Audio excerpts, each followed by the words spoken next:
Thank you for listening to the ThePPod from the Somerset Safeguarding Children Partnership. Please note, due to the nature of this podcast, themes relating to the abuse and neglect of children are discussed, with the content being designed for an adult audience for educational purposes in order to protect children from harm. Therefore, listener discretion is advised and the content unsuitable for children. Welcome to the ThePPod.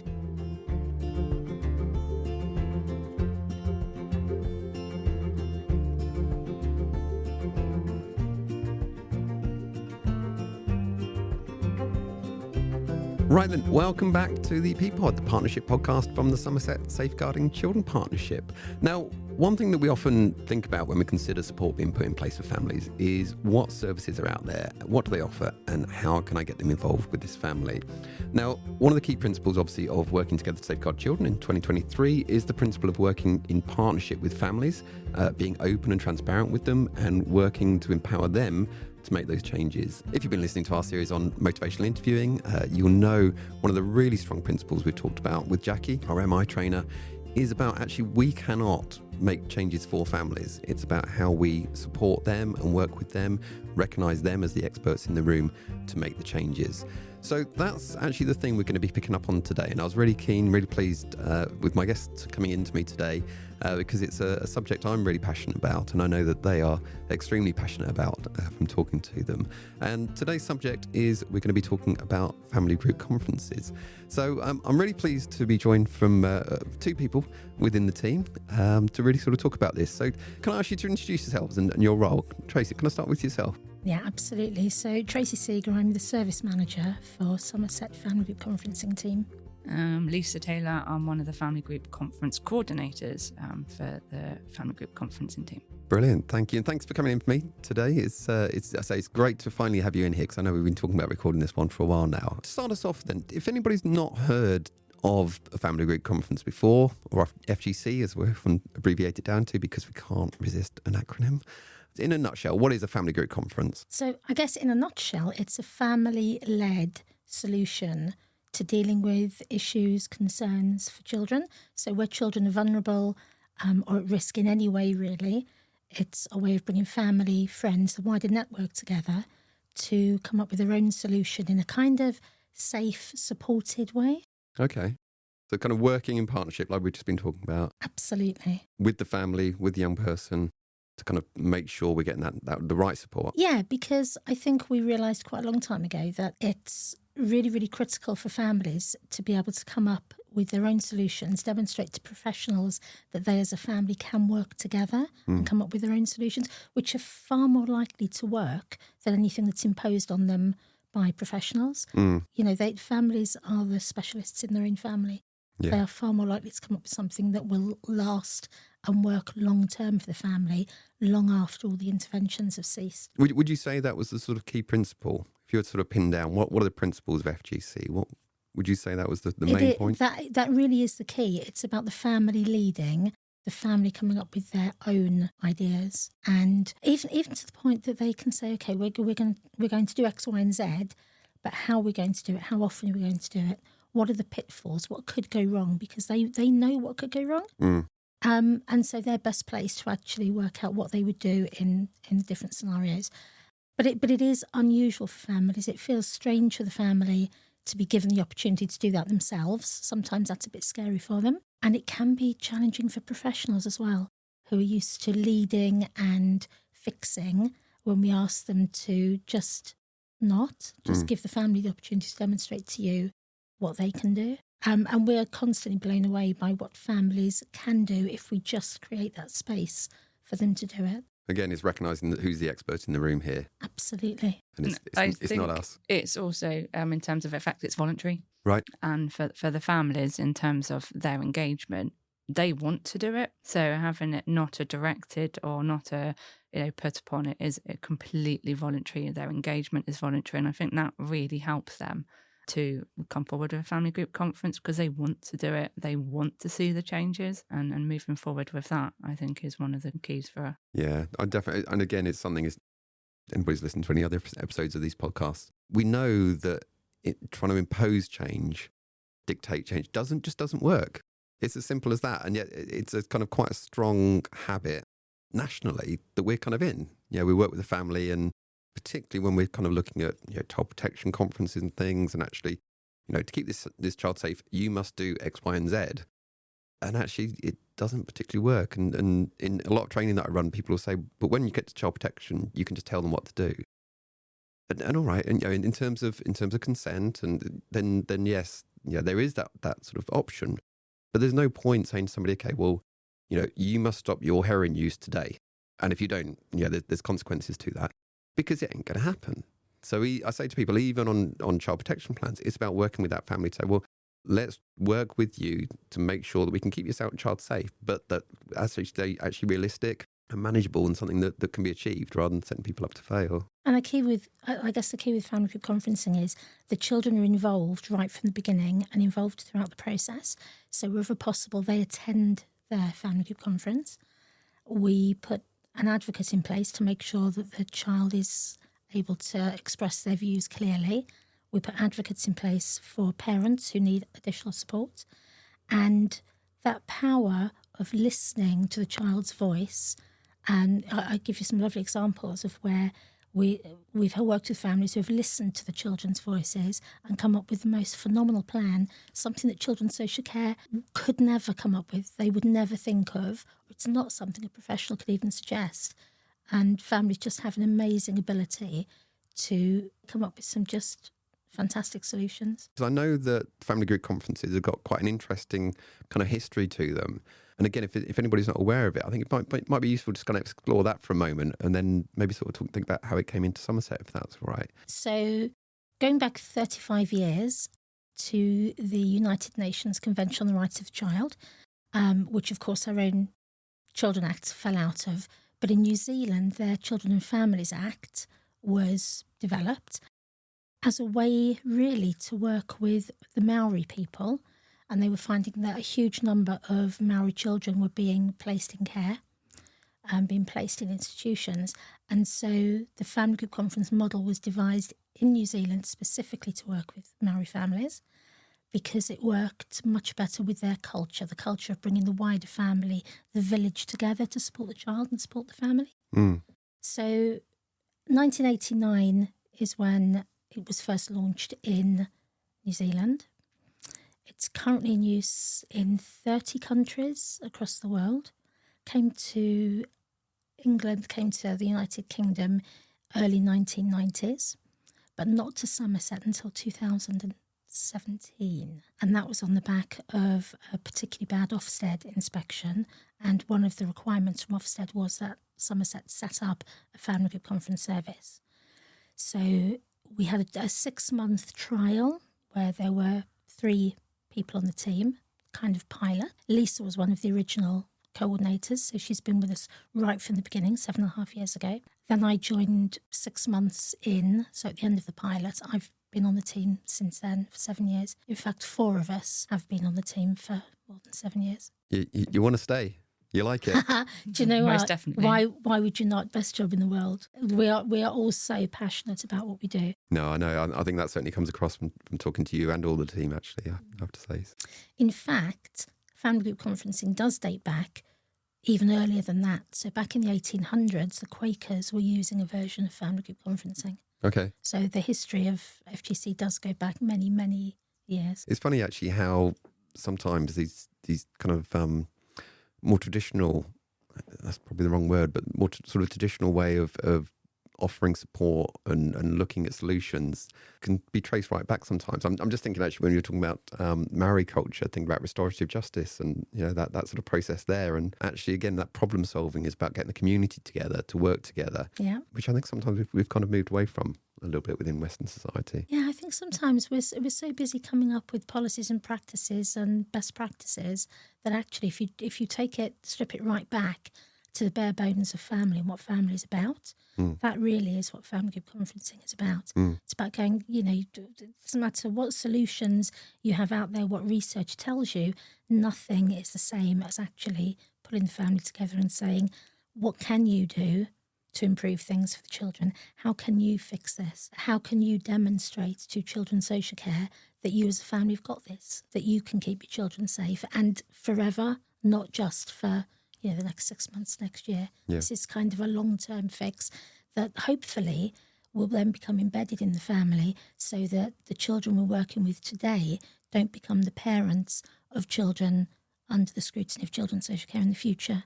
And I just think, in terms of there are many cultures out there that it does take a community. It is a community that raises a child. And I think, as you were saying, Steve, in terms of like the Western society, we have lost that a lot. And families, and not by fault, but families are moving away from each other. We don't have that whole grandparent and everything anymore. Families have moved geographically away from each other. So it's really important within the family group conference service that when we say family, we don't necessarily mean blood relation. It is that community around the child. It's your neighbours, your friends. It's that local network that we can bring together. And I think using that and drawing that from the other cultures and other countries around us that have been doing that for many, many years and bringing that back to us. And we sort of mentioned the word conference a few times already. And I'm just thinking, if anybody's sort of listening, thinking, well, how's that different from a child protection conference? What's the difference between child protection conference and family group conference and this sort of thing? Are you able to kind of summarise that? Is there a difference? Oh, where do we even begin? Tea and coffee. I think it's the biggest difference. So child protection conference is professional-led, lots of professionals in the room, very few family members, usually just parents. I've rarely seen children at a child protection conference, and it's very formal. Sit around a table and the professionals will suggest what the family need to do. So professionals are really leading that process. Family group conference, tip the whole thing on its head. We don't invite professionals other than usually the referrer. So that'll be the social worker or the family intervention service worker. And they kind of take a back seat in the whole process. So we don't sit around a table. We do, as Lisa says, we have tea and coffee, biscuits. We have whatever the children have asked for. If the children say, oh, I want a Mars bar and a can of Coke, then it's whatever snacks the kids want. Kids are absolutely involved every step of the way. And the meeting itself, although the first part has the social worker, the referrer in, and the last part has a referrer in, the main bulk of the meeting is just family, friends, children. There are no professionals in the room. That's where the magic happens. It's when there are no professionals, when you give them that space where they can talk openly and honestly and not worry about professionals listening to them, judging them. So really that's the difference. This is a very, very relaxed, informal, bit of a coffee morning as opposed to a very structured, formal meeting directed by professionals. So when would a family group conference take place? Are we sort of talking, and obviously when we're talking about child protection, we're talking about significant risk of harm. Are we talking about that sort of same level of need, or would we be looking to intervene sort of earlier than this in terms of the family group conference process? Ideally earlier. I think if we could, it'd be family intervention service and upward, because if you can manage to get the family together at that family intervention service level, then it will stop them from going into children's social care and increasing that. So ideally from family intervention service onward, but absolutely we can do higher up as well in terms of child protection. Everything is equally as important. But no, referrers come in from the very start of children's social care involvement at family intervention service. Yeah, no, I think it's worth clarifying. Sometimes when we sort of think about some of these initiatives and everything, actually by this point, we're talking about potentially the child needing to be removed from their parents and what have you. But like I say, actually just as important, if not more important, is that preventative, that early help, that support to try and stop things from escalating in the first place. Exactly. So when the service was first set up in Somerset, it was very much placed edge of care. So we didn't take referrals from the family intervention service, and we were literally at that point where it was going to court, where there was a risk of the children being removed. And it took probably about 2 years of us working at that level before there was the confidence, I think, in the process, in the model, to then expand it. And then we've gradually started to take families sort of less and less serious. And it was around the time COVID hit that we opened to the family intervention service, and we said we'll pick up 100 families for that year from the family intervention service, and we've been doing that ever since. So now literally from family intervention right the way up to and including leaving care. So the team sits within the structure of children's social care? Well, That is an excellent question.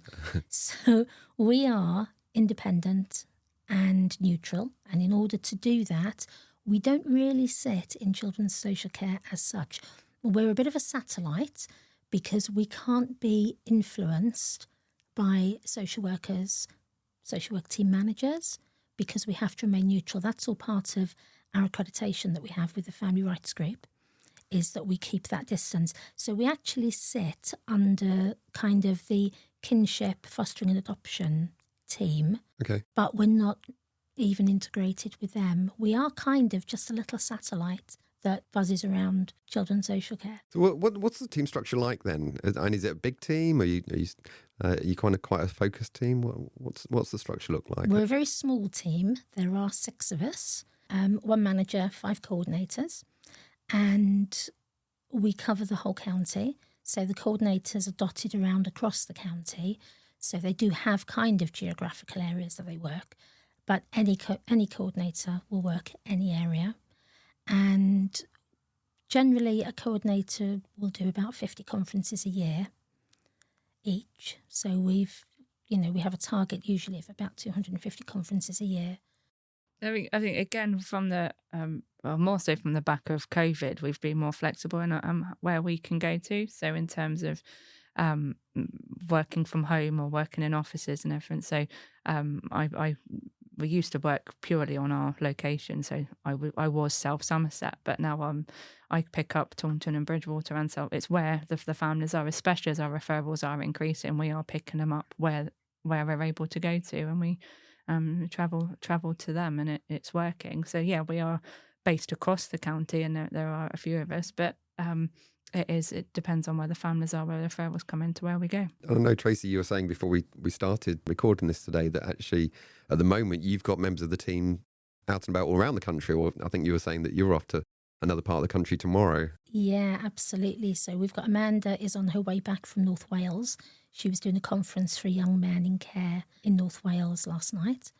I'm off to hopefully sunny Southend-on-Sea tomorrow because we have 3 children placed there with a family member. One of the things that we always try and do is sit down face to face with the children and with their main carer and anybody who has parental responsibility for those children. As a courtesy to them, we will always try and sit down with them, and we will always do the conference where it works for the family. So I did a conference last year on a Sunday in Leeds, because that's where the baby had been placed and that's where the support network were.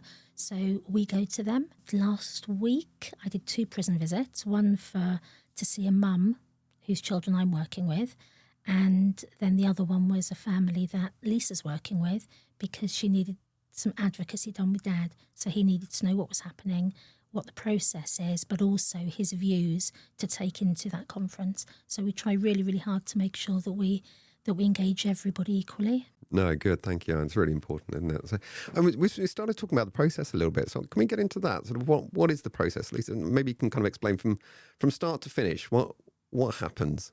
So a referral comes in to the family group conference service, and then it's allocated to the most available family group conference coordinator at the time. Then the coordinator then opens it up on our system, the LCS system, and we get in contact with the referrer to arrange our initial meeting. The initial meeting, we get all the information that we need from them about the family, more details on the referral, any risks, what any of the family's needs are, and from then we map out hopefully a few dates and times and things just so it's consistent throughout. And then from that we contact the main carers. It might be the parents, it might be like I said, kinship we're doing a lot more of, but it's the person who is the main carers from that, and we go out and see them, and then from that visit we map again the network and with them, and we go through the process of the family group conference. And we talk, reassuring them all the way that it is voluntary. We get a little bit of their information and history. They feel more often than not they open up to us a lot because we remind them that we are neutral. We get their consent to go and see the child, and we talk about the child and the child's involvement. We make sure that we've got all the details for all main carers. So I think what Tracey was saying about going to see a dad, we make sure that if there are any absent parents, that their voice is still heard, and we try and explain to them that it is important that if you've got parental responsibility, then they do need to have a voice.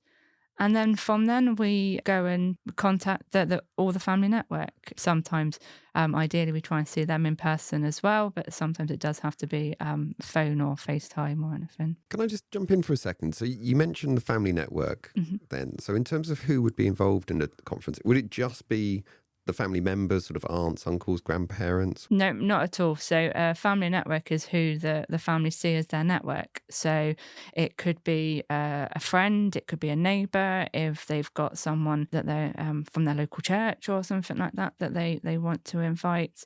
Family to us is who they see as family. Lots of families have aunts that aren't actually aunts, and we just bring them along. Every person has an opportunity to put forward a family member. And I always say to I suppose the main carer as well, if your grandmother, your mother, so the child's grandparent, mentions another family member, I won't automatically invite them. I'll always check, because there might be a reason why you didn't put them forward. But we try and map it out as extensively as possible, because even the smallest voice actually could have the biggest solution. They could have the biggest plan that they haven't thought of. And so it's anybody that they class as family. And I guess the other key thing there is that we try very hard not to allow anybody to exclude anybody else. And that, I think, is one of the really tricky parts for the coordinators, is you will inevitably have, oh, I don't like them, I'm not going in a room with them. So the coordinators are really, really good at working with the family members, with the wider network, to say, okay, I hear exactly what you're saying, that there's some really difficult relationships in this room, but this isn't about you, this is about the children. We need to bring it back to the children and get it right for them. So we ask them to leave all of that baggage to one side for the purposes of the conference, and come in and focus entirely on what we can agree to get things right for the children. I was going to ask, I presume sometimes things are, I'll put little air quotation marks on it, straightforward, and other times I guess there can be a lot of dynamics going on. Lots of conflict, lots of history, yeah. We do have to abide, by law. So there are some families that would have non-molestation orders in place and everything. We do have to respect that, and we can't bring them in if there is actually legal orders and stuff. But it is making sure that every family has a voice. So it's going to get their voice, reading their voice on that person's behalf if they can't come to conference for any legal reason, or splitting the conference so they're in separate rooms because they're not allowed to see each other or anything. But we do, more often than not, we have opportunities to think outside the box, just to make sure that especially main carers and those with parental responsibility, so that every voice is heard. What both of you talked about right at the start is that really strong principle of getting the voice of the child, having children involved in conferences. Is there an age limit where you say this is appropriate, this isn't appropriate, or situations where you think actually it wouldn't be right to bring the child into this? Absolutely. Part of the initial conversation we have with the referrer that Lisa touched on is understanding from the professional's point of view if it's safe to involve the children. There are occasions, very few and far between, where we wouldn't involve the children. Most of the time we absolutely would. If they are 4 and above, we would always offer an advocate, and the children have the opportunity to speak to the advocate and have the advocate speak for them in conference, or they can speak for themselves. Sometimes it's really cute when the children work with their advocate to present their views. We even let them go and hide in the other room while their views are read, if that makes them more comfortable. So that, the child is central to the whole process. We do an initial meeting with the child ourselves to explain the process. We have a lovely little workbook that we work through with them, so they know what advocacy is and who their advocate's going to be. They pick their snacks. They design their invitation. So we'll print an invitation with a picture they've drawn, or they might be into Superman, so we'll stick Superman on the invite for them. And as I say, we do the advocacy with them. They come to conference. They pick the snacks that they want us to serve at conference. Sometimes in the first part of the conference, we'll let them actually lead the introductions. So they may go around and decide who's going to introduce themselves in what order. Mm. I love to get the kids to take the biscuits around and feed their family. So, yeah, I think it's fair to say most children accessing a family group conference see it as a big family get together. For them, it's a party. No, I think it's really powerful that, because it, like we were saying a minute ago, particularly when you've got lots of dynamics going on, it becomes very, very easy to lose the child. Whereas actually, if you have the child there front and centre, picture on the invite that they've drawn, they're involved in it. Actually, that you're forced, rightly so, but you're forced to always pull that focus to that child. I think, and you're presumably much less likely to start playing out family dynamics that are going on. Well, he said and she said, and that happened and this happened. No, it didn't. Yes, it did. When actually you've got a child in the middle of that. And I guess that programming with the family and friends who are coming to conference, that starts from the point the coordinator starts to talk to them about the process, to explain what we need from them, what isn't okay in conference. And then they receive the invitation, clearly designed by the child. And because the focus is, we keep bringing it back to the child even before we get to conference, the amount of work the coordinators put in to hearts and minds before we get anywhere near the conference is absolutely massive. So the changes in the family have quite often started to happen before we get to conference. Right. Yeah, and that's one thing I was going to ask you, sort of in terms of that process. Obviously, we sort of talk about the mapping the network. Is it then, I don't think it is, but is it then the case of going, okay, come along, let's all sit in a room and let's work it out? And I presume there's a lot of groundwork that goes into this. Oh, no, absolutely. Every family member has the same information. So every family member, before they come to conference, will know exactly what it is that they're coming to conference for. They'll have a copy of the questions that we're posing to them to create their plan. They'll know in terms of who else is going to be there, so they'll know about the dynamics of the conference. As we were saying just now, in terms of being child-focused, they'll know about that. If the child isn't able to make it or has chosen not to come, we will still talk about them and say, just picture that they are in the room. So behave. I'm more than happy to put out a spare seat or a photo of that child, just so it is clearly focused on that child. And every family will know that. Every family will be coming to conference exactly knowing why they're there, what they're doing, and what the focus is. No surprises in the room. No. Actually, I'm just thinking, as you're both talking, I'm just thinking about a couple of examples where actually you can think outside the box, as you mentioned. You can do things differently, and people shouldn't be afraid to do that. And I think those principles we've been talking about here are pretty much universal. When I used to manage frontline practice, I'll never forget that somebody in my team was working with a young person, and this young person, who was amazing, wanted to run their team around the family meeting. They were like, no, it's my meeting. It's about me. I want to be there. It's not just I want to be there. It's my meeting. And actually, they let them take charge. Okay, it's your meeting. Who do you want there? Where do you want them sitting? What do you want the agenda to be? And in the end, that young person chaired that meeting. And I've got to be honest, it's the best meeting I've ever been to in my life. It was phenomenal. And they were very confident. But they were determined. It's like, no, this is about me. And this is really, really important to me. So I say they chose where people sat. They structured the meeting. They chaired it. And they were supported to do it beforehand and sort of talk through it. But it was brilliant. So, people shouldn't be afraid to do things differently. Another example I was just thinking of was, again, somebody I used to line manage, and she was relatively new, and we're sort of part of that induction process. And she was really passionate about getting the voice of the child into the meeting. And she worked with that young person who said, I don't want to be there. I can't be there. It's not for me. I was like, that's fair enough. So she did, and I'm sure you guys do this all the time, lay down on a piece of wallpaper, drew around them, and then she worked with them. And so it was okay. So writing down everything and drawing things, pictures, their head represented all their thoughts, their body represented their feelings. I can't remember what I think their left leg was like where they wanted to go in life, and all these kind of things, different parts of the body representing different things. And I shadowed that meeting because it was part of her induction. And the first thing she did is she put this down in the middle of the table, and she went, right, this is little Johnny, and this is everything that little Johnny wanted to be. And so as far as we're concerned, little Johnny is sitting here right now. And that was fine to an extent. But then every time people would start talking about services or, what, she would stop it and say, I don't think that's appropriate, in front of little Johnny here. which felt a little bit strange, but actually people really responded to it. And even when people started talking about other things, or they were talking in the third person about Johnny, she would stop them and say, actually, if you're talking to Johnny, can you talk to Johnny, please? Do you know what? It sounds daft, but it was so powerful, so effective of just kind of, like I say, cutting through all those different dynamics and just pulling people back all the time to actually, this is the important person in this room here. So I just thought I'd share that. I think it's just a useful examples about how you can do things differently. We don't have to sort of stick by these sort of structured ways that things have been done just because that's the way they've always been done. No, absolutely. And I know, and I'm going to steal that one for the future. I think that's a brilliant idea.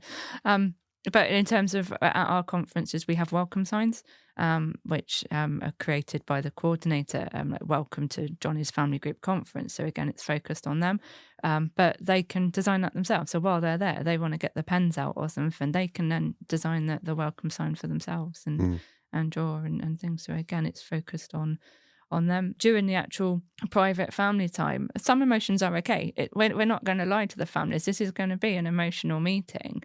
And some emotions are okay. It's being mindful of your emotions. And I said, if the child's in the room, really being mindful and taking those breaks if you need to. And if the child's not in the room, picture that they are. But it's actually okay to, focus on Johnny and focus on what you're there for. But everybody's coming to that meeting because they love that child. They're coming from different sides, but they all love that child. And that's from those emotions, from all coming together and, having that private family time. A really good plan is generally created. We've sort of done that groundwork with the network, and we've sort of explained what it's about, what have you.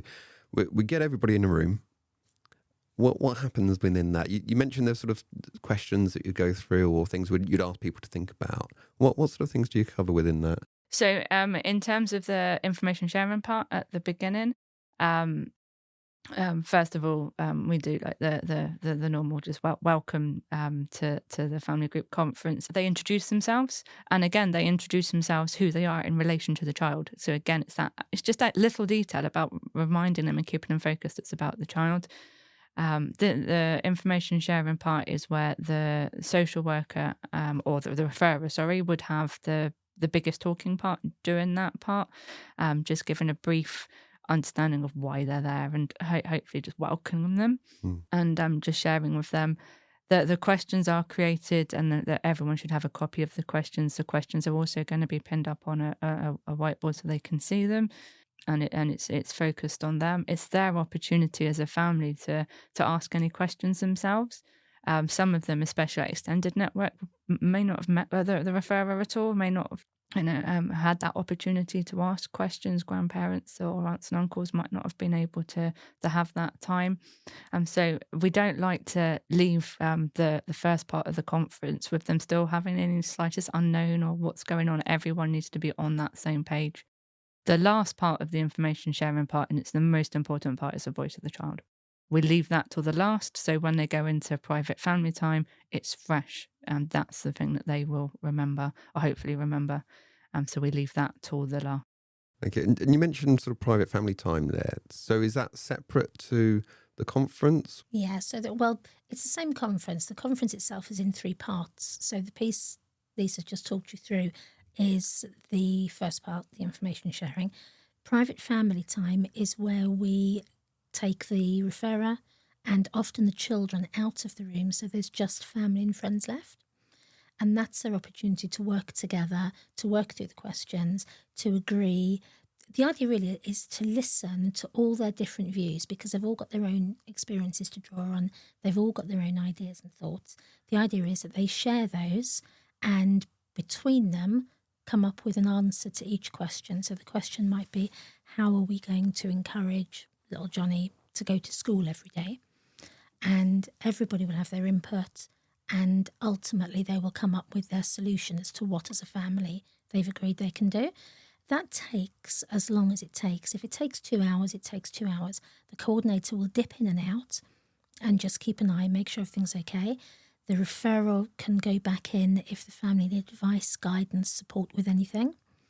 The children can go in if the family needs to talk to children. One of the things we're really, really mindful of is making sure that the children aren't questioned by a big group of family. So Be quite intimidating. absolutely. So we avoid that by using the advocate. And sometimes I'll have the advocate running in and out with questions and coming out to talk to the children and going back in with the children's responses. So really, that private family time takes as long as it needs to take. And it's the point where things can get really difficult if you've got lots of conflict in the room. You'll sometimes get an hour into conference and it all becomes really, really difficult and really emotional. And you're thinking, don't know how we're going to get through the rest of this meeting because it is just so, you've got one over there in tears, you've got one over there has walked out, somebody over there has gone out for a cigarette because, they're just about reached their limit. But somehow the coordinator will work around everybody, settle everybody down, bring everybody back into that space, leave them again for the rest of private family time, and somehow an hour later they have absolutely nailed it. And then we move into the last part of the meeting where we bring the referrer back into the room and the coordinator will read out the questions. The family will tell us what they've come up with and then the referrer will send to check that. And if the plan is safe and legal, if what family are proposing is safe and legal, there is an expectation that the referrer will agree that, and that will become the plan the family's working to. And those questions, I presume they're not sort of rigid to every single conference. It'll be tailored towards the individual need. Is that right? Absolutely. So initially those questions drop out of the referrer's concerns, and then those are formatted into questions. It might be around school attendance, it might be around consistent family time with an absent parent, it could be around who the children are going to live with. It is a real diverse number of questions that we can use. But as I say, it drops out of the concerns that the referrer has, and ultimately those questions are discussed with the parents and carers and tweaked. And sometimes a parent will want to add another question in. And as long as the questions are relevant to what we're worried about and are helpful in improving things for the children, that's great. And that's fair game. If the question is, I want maintenance from Dad, not so much, because that's not what family group conference is about. That's not helping the children. It has to be directly improving things for the kids. So how many families do you support over a year, roughly, would you say? Okay, so last year we had 298 referrals came in across children's social care and the family intervention service, and we completed 273 pieces of work. So that's a mixture of initial family group conferences. The vast majority are initial conferences. Around 40 of them were review conferences. So sometimes we'll do the family group conference and then we'll set up a review in a month to 3 months' time to come back together and see how the plan's working and if there's elements that we need to tweak. And last year we did 7 meetings of understanding, which is a different little beast again. Okay. You able to explain that a bit? A meeting of understanding is something that we've taken on separately. Again, it always leads to a family group conference. And a meeting of understanding is a one-to-one with a coordinator between the 2 family members. We've got family members that are saying, oh, I'm not going if they're going, or there's real conflict about moving forward just between these 2 family members. We put them in a room together. We have a meeting of understanding of them first. It's a really scripted meeting, which is led by the coordinator, and it's all about listening.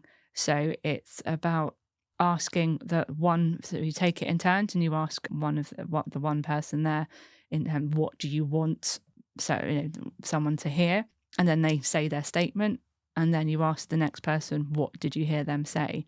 It's not going to be what the other person has wanted them to hear, because it never is at first. So then you go back and say, is that what you wanted them to hear? And it's no, so it's okay. What did you want them to hear? And you keep going on that script until they feel like they've been heard.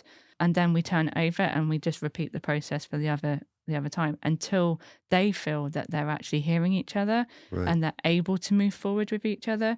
From then, they can create their own mini plan about how they're going to keep that going, how they're going to keep hearing each other. They're not necessarily going to be friends, or even like each other. That's absolutely fine. But they can keep hearing each other. What are the things that are getting in the way for them hearing each other? And then that leads then on to a conference. And then those two people that potentially were completely stuck and not wanting to move forward with a conference can then sit in the actual room as a family group conference and move forward. That's really interesting, because I know that was going to be one of my questions is that, do you ever have times where things are so hostile between separated parents or whatever, where either one of them is saying, I'm not going, full stop. That's my hard line. If they go, I'm not in the room, and you try and pull the focus back to the child and they're still like, no, full stop. That must be, do you have circumstances like that? Or do you find that actually, on the whole, you can kind of work through those using processes like that? Oh, no, we do. Absolutely.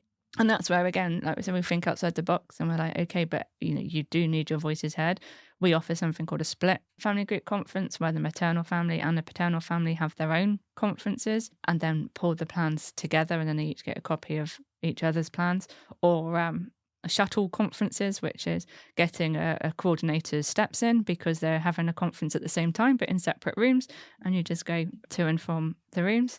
So again, we can adapt, and we can think about that. More often than not, meetings of understanding are actually between, well, quite often the parent and child. Okay. So if you've got a teenager that just feels that they don't want to go ahead of the conference, it's not going to work for them because their family don't listen to them, it's actually putting them in place. And it could be the parent and child, or it could be the mum of the child and the grandparent, or something like that. So it's where that's more often than not where a meeting of understanding is effective. Tracey, I know you got some stats. Do you want to fire some stats at me? What have we got? I can absolutely do that. So I can tell you that last year, 72% of our conferences, both parents attended. Okay. 233 children attended their own family group conferences last year. We did some data capture beginning of last year. So we looked at all of the children. There were 199 children that had a family group conference between April and September, so the first half of the year. And then we had a look to see what their children's social care status was at referral and where they were 6 months later. Mm-hmm. So those 199 children, we looked at where are they in March this year. 63% of those children, their status had de-escalated in children's social care, so either dropped to a lower level of intervention or they weren't involved with children's social care at all. 24% remained exactly the same status as they had been at referral, and 13% had escalated. Mm-hmm. And those figures are fairly typical of where family group conference is involved. So what we know from studies that have been done across the UK and internationally is that children who've had a family group conference are far less likely to end up in care than children who haven't. So around 75% of families who are edge of care and the children are on the cusp of going into care, 75% of them won't go into care if they've had a family group conference. Okay. Against around 27% who won't go into care if they haven't had a family group conference. So there is a massive difference between the likelihood of children going into care, and also the length of time they spend in care is dramatically reduced where there's been a family group conference. And it's really hard to measure because you can't say absolutely the family group conference did that because there are so many other professionals working with that family. But what we can say is that consistently for 35 years, children who are at risk of going into care are far less likely to go into care or spend extended lengths of time in care where there's been a family group conference, where we've actually given the family the opportunity to find a solution, to find an alternative carer for those children. It's always the challenge, isn't it? How do we evidence something that hasn't happened? When we think about early help and support for families, it's often the thing of it's really hard to evidence it because we can't evidence that, like you say, it would have happened definitively if this hadn't happened. But I guess, like you say, what you can do is you can take those national figures and you can look at actually areas where family group conferences aren't taking place and you go, well, actually their figures around that, ours are lower. children are spending less time in care, or 3/4 are not going into the care system, whereas actually in areas where this wasn't taking place or prior to this taking place, actually those figures are much higher. And it is quite phenomenal, the change you can make. And interestingly, some local authorities are using family group conferencing in adult social care. So it can be used for supporting adults where there's abuse, where they need additional support and help. And in other countries, you've got places like South Africa where they use family group conferencing when inmates are released from prison. Okay. As part of that plan. And I think it's in Holland, they use it for homelessness and debt for adults. So there is so many uses for the family group conference model. In Somerset, we work solely with children currently. But yeah, the model will actually work in so many different scenarios. And I can see that as you're talking about it now. Like I say, with adults being released from prison, again, we know reoffender rates are huge. But when you drill down into it, a lot of time is because actually they're not prepared for the outside world. They might have some accommodation secured, but actually then getting a job, developing your social networks, your confidence, your self-esteem, all the rest of that, that's what's really key. And reconnecting them with the people that they haven't seen. And, the longer they've been in prison for, the harder that is. So it's then reconnecting with all those people who do care and those people who they may not try and contact because they have a perception. I think it must be very difficult being in prison and not, losing all of those contacts and being so unsure when you come out where other people's heads are. So I can see how that would be a massive help. A lot of what we're talking about here, to some degree, is actually pretty common sense, I would say. Obviously, there's a lot of structure around it. It is done very carefully, very thoughtfully. But actually, it's not kind of rocket science, like you say. It's about getting people together to say, actually, let's work together as a team here to problem solve, and who can do what, who can support with what, who knows what. Like I say, again, we're not the experts in the room. The family are. They know the history. They know the dynamics. They know all these other bits that we would have no idea about. So on that note, is a family group conference, is it something that anybody could do? No. So to hold a family group conference, you have to be a trained family group conference coordinator.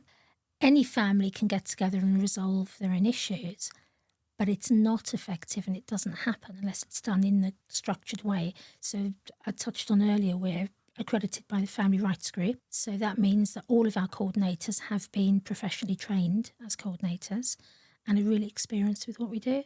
So no, it needs to be done in that managed way. And not everybody can access it because it has to be referred in through a family intervention service or a social worker. So currently schools couldn't refer into us. No, thank you for that. I think it's quite important because, again, I know I've sort of listened to information about family group conferences. Oh, wow, great. That'd be lovely to do with this family that I go. But like you say, it is quite structured. But and what I would say, though, to anyone listening to this is actually in terms of these principles that we've been talking about, absolutely, apply them to your work. And even though you might not be holding a family group conference, talking to the child, talking to the young person, talking to the parents, who is your support network? Who's important to you in your life? Again, something else that's popping into my head. Quite a number of years ago now, we had a family where there was a daughter living with dad, and the daughter had some quite severe mental health needs, as did dad, it turned out. And there were some real concerns about that. And in the end, it turned out that neither of them, especially dad, had ever told any of the family about his mental health needs. And there was a lot of shame associated with it, a lot of feeling of like, well, if I tell people, they might take my child off me, or the rest of this. But he really, really struggled at times. And the young person really, really struggled at times. So again, we just kind of worked with him to say, well, actually, why, who have you told? And he hadn't told anybody. And I said, well, what's your relationship like with your parents, her grandparents? And she said, oh, yeah, it's good, but I don't sort of talk about stuff. And just sort of talking about, well, how do you think they might, they might kind of respond if you talk to them about it. And it was more shame than anything else.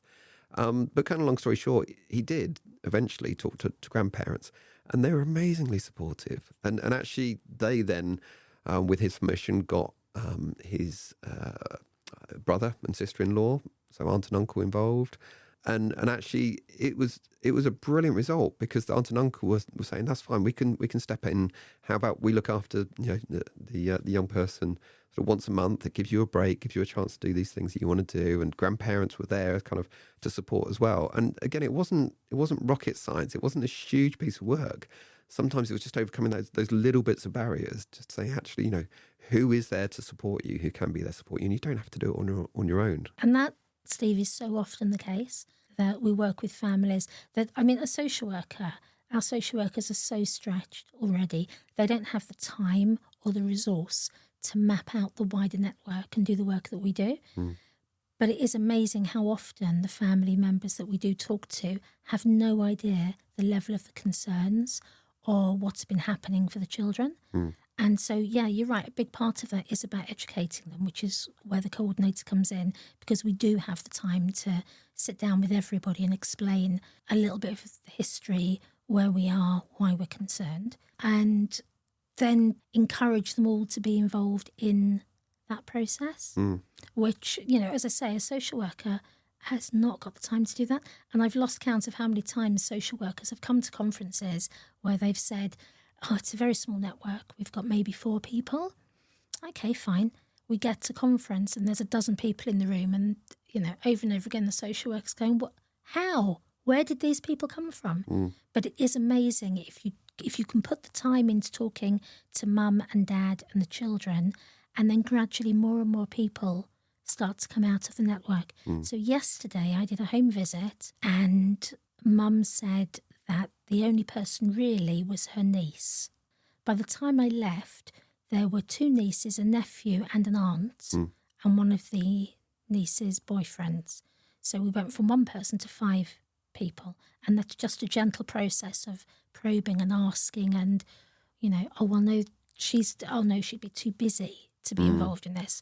Well, do you mind if I have a conversation with her?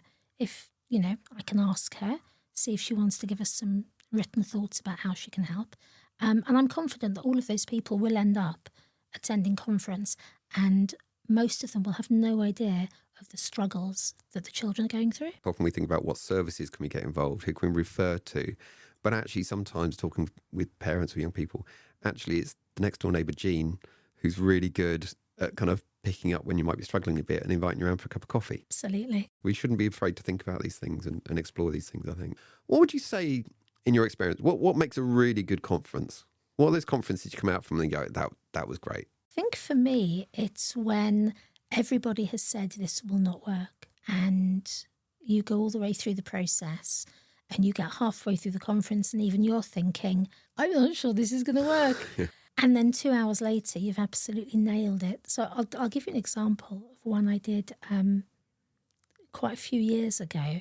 In fact, it was the venue I was using, Lisa was working downstairs, and she came up at one point and she went, what the hell is going on up here? Because there was so much noise coming from upstairs. But basically what happened was we had a mum who had an issue with her alcohol consumption. So that's why we were holding the conference, was how we can keep the children safe. So there were 4 children. 3 of them were dads. The youngest one, who was about 3 years old, wasn't dad's, but her dad had died. So mum and dad really didn't get on. 2 families hated each other. And when the advocate went to see the children, the biggest worry the children had was the family group conference, because they said, you can't put mum and dad in the same room. You cannot put our families together. So we did, as we often do. And first part of the conference, they all came in. I was making teas and coffees. And they literally dragged their chairs to opposite sides of the room. I've got this mental image all of a sudden, you cracking your knuckles and going, right, come on, let's do this. Oh, hell yeah. So I was thinking, okay, this is going to be fun. The children looked really quite uncomfortable, so I let this children sort of sit right over in the corner of the room, out of the way, because they were clearly quite uncomfortable with this process. And we went through the first part of the meeting, and it was fine. Everybody behaved themselves. We went through the questions. We had a question and answer session. Great. Time for private family time. So in this case, obviously the children were leaving the room, because there's no way we're leaving them in that hostile environment. So off we went, myself, social worker, children, advocate. And within a minute, mum had fled in tears. And I went and got her, put her back together, took her back in the room. And I ended up sitting at the front of the room. I felt like a teacher. And I said, okay, let's do the first question together. So the first question is, how are we going to know if mum is drinking? So, mum, what are your thoughts? And dad and his family piped up, and I had to go, no, you stop. I asked mum, so you shush, let mum speak. And then I asked dad, and mum and her family piped up. Oh my God, you couldn't write it, could you? And it was really, really difficult. But over a period of time, everybody put their £2 in. Everybody managed to share their thoughts. And what they came up with was actually really good, because they said, well, we'll buy breathalyser kits from Boots. And mum said, I will happily breathe into a breathalyser kit at any point that you think I've been drinking.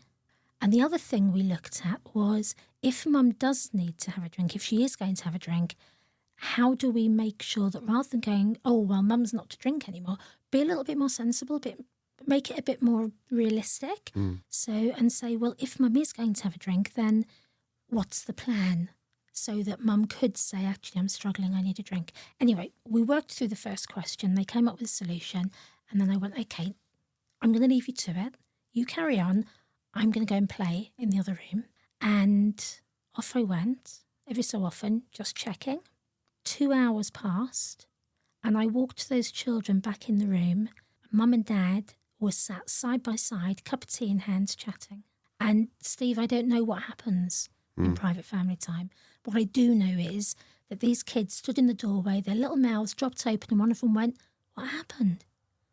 Because the family, they'd all moved seats, they're all just chilling and drinking tea and chatting, and they came up with the most amazing plan. Now, in the children's views, the 3 older children who'd had the advocate had said, it's not fair because our little sister hasn't got a dad, and that's not fair because we go to dad's every other weekend and he takes us here, there and everywhere. But she hasn't got a dad. So this family's plan was every Thursday, when these 3 would go to their nans for tea, and every other weekend they go to their dads. But the family said, actually, all 4 children are going to go to nans, and all 4 children are going to spend every other weekend at dad's. But it took the children's voices for the family to realise that she is just as much their sister as they are to each other. The fact that they've got a different dad for the children, that's not a thing. And so that's one of the ones that I think will always stay with me, because it was such a massive shift from the conflict and animosity at the beginning to coming up with a plan which no professional was ever going to suggest, that little one goes off to dad's every other weekend. Well, and you wouldn't be able to enforce that. You wouldn't be able to say, right, well, I think what you need to do is this, and probably, like you say at the start, yeah, can you imagine? Sitting opposite sides, it's not my child, I'm not doing really? that. Yeah. I know, I was going to ask you actually whether you find you have these kind of eureka moments in conferences, but I guess from what you're saying, a lot of the time you're not there. No, I think the eureka moment is when you have to intervene halfway through private family time because it's all so difficult. And then 2 hours later, you walk into that room and the dynamic is completely changed, because somehow it's almost, with some families, they have to get to that really, really heightened point and vent before it calms down and they can start to work together. But it is phenomenal, the plans that families, and oh my God, we could be here all day talking about different scenarios where we've got to a point where we've thought, I really don't know where we're going from here. But family have nailed it every time. And it is the family that do it. It's not us. We create the environment in which they can do it. But it never ceases to amaze me what families can do if you just ask them, if you just give them the space to do it. And obviously working together to safeguard children has a strong emphasis, not just on working with partnership with parents, but it does specifically talk about family group conferences, encouraging the use of, around the country, of family group conferences and how effective they are, as we've been talking about today. I'm thinking as well, on the back of that, we had the Josh McAllister Care Review, National Care Review, Stable Homes Built on Love, which obviously very strongly fed into the first update to Working Together in 2023. We are expecting further updates, which again very much kind of strongly emphasised about the importance of family group conferences. So I'm just wondering, on the back of that, are there any kind of plans or any aspirations to expand the service at all? Well, we're hoping to have 2 more coordinators, just so that we can deal with the backlog of families that we have waiting for conferences at the moment. I know that there's an awful lot of work being done by the Family Rights Group, and on the back of Josh McAllister's report, to make family group conferencing statutory before PLO. So the Labour Party conference last week, Jock McAllister and the chief executive of the Family Rights Group led a session specifically around family group conferencing, or family group decision making, as it's sometimes called. So I guess for us locally, we'd like to expand the service to include lifelong links, which is all about working with children in care to reconnect them with lost relationships, which does a massive amount to stabilise care placements. And some, of a low percentage, do return home on the back of that work, but it's really about reconnecting them. So yeah, as a team, we're desperate to put a few more coordinators in so that we're in a better position if we do get the opportunity to do lifelong links, but also so that we can respond to referrals more quickly, because things change so quickly when you have a referral sitting for 4 weeks before we can actually pick it up. And quite often it's escalated before we get to it, and then it just makes the whole process a lot more complicated, and a lot less families actually make it through the process because we just can't get to them quickly enough. I know cost is always a consideration in any conversations about services, sadly. But I presume there's some evidence there around actually the cost effectiveness of the model. We talked a lot about preventing children going into care system, which is extremely expensive. And have you got any kind of information around that? Every study has shown that family group conferencing is really, really cost effective. So I know that to put a new coordinator in with all the training and development that's needed would cost us about £50,000 per coordinator. But I can also tell you that that coordinator will save the local authority up to £230,000 in the first year, right, just in stabilising placements, bringing children out of care. And that's based on the actual mix of conferences we did last year. So a mixture of family intervention service, child in need, child protection, proceedings, PLO, leaving care, CLA. So looking at all of that mix, yeah, there's a really, really strong argument that more coordinators, more family group conferences would mean less cost for the local authority. I think the national statistics say that every child that we bring out of care is a £960 saving immediately, and that's per child, not per family. I know you keep on banging that drum because I know it's something you're incredibly passionate about. So thank you so much. If anybody wanted to find out more about family group conferences, where's a good place for them to go? Family Rights Group leads the way very much in family group conferencing, and within Somerset we have an FGC business support email address, which would get filtered through to either myself or the coordinator in a particular area.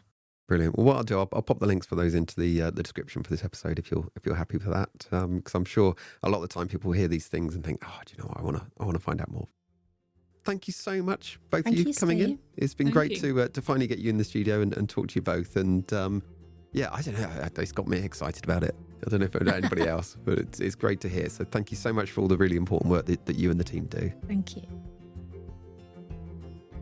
As always, if you'd like to find out more details on the topics discussed in today's episode, go to the Somerset Safeguarding Children Partnership website, somersetsafeguardingchildren.org.uk, or by following any of the links in this episode description.